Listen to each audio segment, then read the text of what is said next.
கையெழுத்து போடுறாங்க.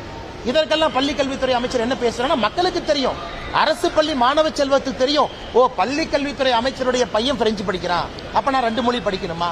கனிமொழி அக்காவுடைய பையன் சிங்கப்பூர் குடிமகன், இந்திய குடிமகனே இல்ல, ஆனா இவங்க மைக் எடுத்து வாய்கிலிய 2 மொழி பேசுவாங்க. எல்லா பெரும் தலைவர்களும் சிபிஎஸ்இ பள்ளி நடத்தும் 3வது மொழி இந்திய திணிக்கிறாங்க. ஏன் அரசு பள்ளி மாணவ செல்வங்கள் யூடியூப் உங்களுடைய சேனல்லாம் பார்க்க மாட்டாங்களா? வீட்டுல அவங்களும் டிவி பாக்குறாங்களே. அவங்க கேட்கிற ஒரே கேள்வி, ஏன் இவ்வளவு பேசுறிய, உன் பசங்க எல்லாம் 3 மொழி 4 மொழி படிக்கிறாங்க, நான் மட்டும் ஏன் 2 மொழி படிக்கணும்?